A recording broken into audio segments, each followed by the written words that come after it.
সবাইকে আজকের এই মাস্টার ক্লাস বিশ্লেষণে স্বাগত। মাইকেল মধুসূদন দত্তের কপোতাক্ষ নদ নামটা শুনলেই কেমন যেন একটা নস্টালজিয়া কাজ করে, তাই না? আজ আমরা বাংলা সাহিত্যের অন্যতম শ্রেষ্ঠ এই সৃষ্টি নিয়ে একেবারে গভীরে গিয়ে আলোচনা করতে যাচ্ছি। এটি আসলে শুধু একটা কবিতা নয়, সাহিত্য বিশ্লেষণের জন্য এটা রীতিমতো একটা ট্রেজার হান্ট বলা যায়। যারা সাহিত্য ভালোবাসেন এবং এই শব্দের জাদুতে লুকিয়ে থাকা আসল আবেগ আর কৌশলগুলো ধরতে চান, তাদের জন্য আজকের এই সেশনটা দারুণ কিছু হতে যাচ্ছে।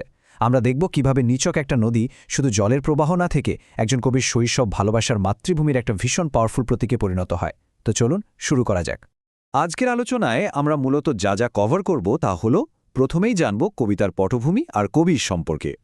এরপর বিশ্লেষণ করব এর চিত্রকল্প ও ইমোশনাল দিকগুলো। তৃতীয় ধাপে থাকবে একটু টেকনিক্যাল পার্ট, মানে ভাষা ও সাহিত্যিক অলংকার। তারপর কিছু গুরুত্বপূর্ণ লাইন আমরা ডিকোড করব, আর একদম শেষে থাকবে এক্সাম প্রিপারেশনের জন্য দারুণ কিছু টিপস।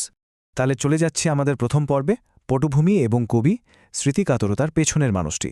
সত্যি বলতে যে কোনো সাহিত্যকে মন থেকে ফিল করতে হলে তার স্রষ্টার মানসিক অবস্থা বোঝাটা খুব জরুরি। এই কবিতাটা কিন্তু স্বাভাবিক কোনো মন মেজাজে লেখা হয়নি। এর পেছনে ছিল এক গভীর আবেগীয় টানাপোড়েন। একদিকে যশোরের সাগরদাড়ি গ্রামের সেই শান্ত কপোতাক্ষ নদ, আর অন্যদিকে সুদূর প্রবাসের একাকিত্ব এবং পাশ্চাত্যের প্রভাব। চিন্তা করুন তো, মানুষটা শারীরিকভাবে বিদেশে থাকলেও মনটা কিন্তু সেই যশোর ঘিরেই পড়েছিল। এই যে দুই জীবনের মাঝখানে একটা বিশাল শূন্যতা, শেকড়ের প্রতি তীব্র টান আর গৃহকাতরতা, ঠিক এই জায়গাটা থেকেই কিন্তু এই অসাধারণ কবিতাটার জন্ম হয়েছে। 1824 সাল। কেন বলছি এই সালটার কথা? কারণ এই বছরেই জন্ম নিয়েছিলেন আমাদের এই দিকপাল কবি। আজ আমরা তাকে সাহিত্যের ইতিহাসে একজন লেজেন্ড হিসেবেই জানি, কিন্তু একটু ভাবলে অবাক হতে হয়, দিন শেষে তিনিও ছিলেন একজন সাধারণ মানুষ, একজন শিল্পী যিনি জন্মভূমি থেকে অনেক দূরে গিয়ে প্রচণ্ডভাবে স্মৃতিকাতরে হয়ে পড়েছিলেন। প্রায় 2 শতক পেরিয়ে গেলেও মানুষের আবেগ আর শেকড়ের টান যে কতটা চিরন্তন, সেটা কিন্তু এই সময়কালটায় আমাদের মনে করিয়ে দেয়। আর হ্যাঁ, ইমোশনের গভীরে যাওয়ার আগে একটা চমৎকার কাঠামোগত তথ্য না বললেই নয়। বাংলা সাহিত্যে অমৃতাক্ষর ছন্দ বা ব্ল্যাঙ্ক ভার্সের প্রবর্তন কিন্তু তিনিই করেছিলেন। তৎকালীন বাংলা কবিতায় এটা ছিল আক্ষরিক অর্থেই একটা বড়সড় বিপ্লব। মানে চিরাচরিত সেই অন্তমিলের বাইরে গিয়ে একদম স্বাধীনভাবে নিজের ইমোশনগুলোকে এক্সপ্রেস করার যে একটা দারুণ স্পেস, সেটা তিনি এই ছন্দের মাধ্যমেই তৈরি করেছিলেন। এবার চলুন আমাদের দ্বিতীয় পর্বে যাই, চিত্রকল্প ও আবেগঘন বিষয়বস্তু, নদীর আত্মা। এখানে আমরা দেখব কপোতাক্ষ নদ কিভাবে শুধু একটা ভৌগোলিক ম্যাপের অংশ না থেকে কবিতায় একেবারে জ্যান্ত একটা আত্মায় রূপ নিয়েছে। আসলে কবি এখানে প্রকৃতিকে তার অনুভূতির একটা বিশাল ক্যানভাস হিসেবে ব্যবহার করেছেন। কপোতাক্ষ নদ আসলে কিসের প্রতীক? প্রথমত, এটি কবির ফেলে আসা শৈশবের সেই অমলিন স্মৃতি। দ্বিতীয়ত, এটি বাংলার চিরায়ত গ্রামের শান্ত সৌন্দর্যের প্রতিনিধি। তৃতীয়ত, খুব গভীরভাবে খেয়াল করলে ফিল করা যায় যে নদীর জলের কলকল ধ্বনিতে তিনি যেন মায়ের সেই পরম স্নেহ খুঁজে পাচ্ছিলেন। এবং শেষ পর্যন্ত এই নদী হয়ে উঠেছে চিরন্তন মাতৃভূমির এক অখণ্ড প্রতীক। প্রবাস জীবনের কষ্টটা যে কতটা গভীর হতে পারে সেটা এখানে খুব স্পষ্টভাবে ফুটে উঠেছে। মাতৃভূমি থেকে দূরে থাকার ওই যে একটা তীব্র শূন্যতা। ফ্রান্সে বসে কবি যখন একা থাকতেন, তখন ওই ফেলে আসা ছোট ছোট স্মৃতিগুলোই তার কাছে সবচেয়ে দামি সম্পদ হয়ে উঠেছিল। এই শূন্যতাই তাকে বাধ্য করেছিল তার শেকড়কে নতুন করে উপলব্ধি করতে। আমাদের তৃতীয় পর্বটি বেশ ইন্টারেস্টিং, ভাষা ও সাহিত্যিক অলংকার, আবেগের গঠন কৌশল। আমরা তো কবির আবেগটা বুঝলাম, কিন্তু একজন সাহিত্যিক কিভাবে তার ইমোশনকে শব্দের ফ্রেমে একেবারে জাদুকরী রূপ দেন, চলুন একটু অ্যানালিটিক্যাল ভিউ থেকে দেখি। প্রথমেই আসে মানবীকরণ বা পার্সনিফিকেশন। কবি নদীকে কোনো জড় বস্তু হিসেবে নয়, একেবারে জ্যান্ত একজন বন্ধু হিসেবে ট্রিট করেছেন। এরপর রয়েছে চিত্রকল্প বা ইমেজেরি। পড়ার সাথে সাথেই যেন আমাদের চোখের সামনে নদীর শান্ত প্রবাহ, সবুজ প্রকৃতি আর পাখির ডাক ভেসে ওঠে। আর উপমা বা সিমিলের ব্যবহার তো মানুষের সাথে নদীর এই সম্পর্কটাকে একটা ভীষণ শক্তিশালী আবেগীয় ভিত্তির উপর দাঁড় করিয়ে দিয়েছে।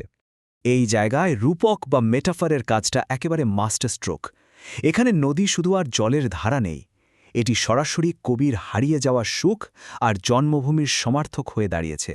মানে কবি যখন নদীর কথা বলছেন, পরোক্ষভাবে তিনি কিন্তু তার দেশের কথাই বলছেন।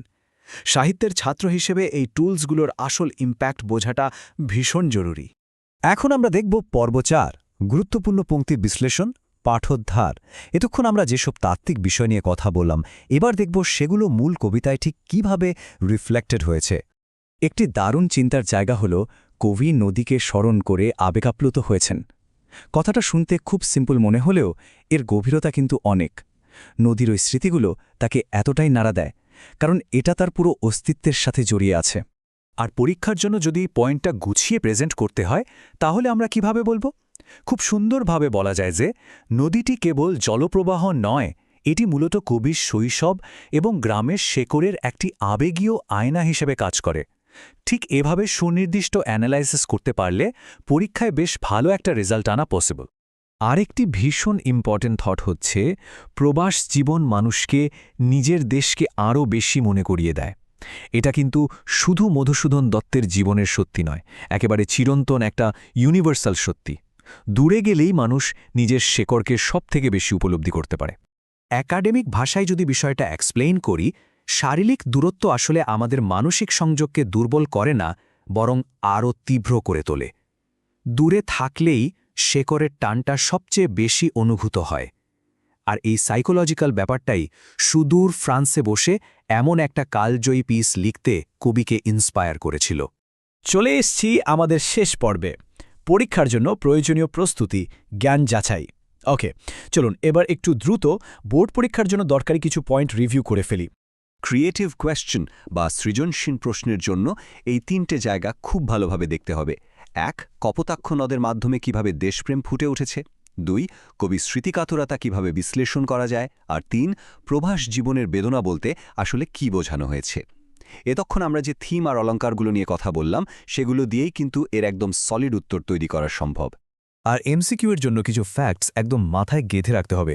যেমন ধরুন কবির নাম মাইকেল মধুসূদন দত্ত, জন্মস্থান যশোরের সাগরদারি গ্রাম, আর এই মাস্টারপিসটির কোর থিম হচ্ছে মাতৃভূমির প্রতি ভালোবাসা এবং স্মৃতিকাতরতার বেদনা। এগুলো হলো আমাদের এই বিশ্লেষণের একেবারে বেসিক ফাউন্ডেশন। আমরা একেবারে শেষ পর্যায়ে চলে এসেছি। পুরো আলোচনা থেকে একটা জিনিস পরিষ্কার, কপোতাক্ষ নদ শুধু একটা নদীর কবিতা নয়, এটা মানুষের আত্মপরিচয় আর শেকড়ের গল্প। তাহলে একটা প্রশ্ন রেখে যাই সবার কাছে, আমাদের প্রত্যেকের ভেতরেই কি এমন একটা কপোতাক্ষ নদ লুকিয়ে নেই, যা যত দূরেই থাকি না কেন বারবার আমাদের শেকড়ের কথা মনে করিয়ে দেয়? একটু ভাববেন বিষয়টা নিয়ে। আশা করি আজকের এই বিশ্লেষণটি আপনাদের সাহিত্যবোধকে আরও একটু সমৃদ্ধ করবে। আমাদের আজকের আলোচনা এখানেই শেষ করছি।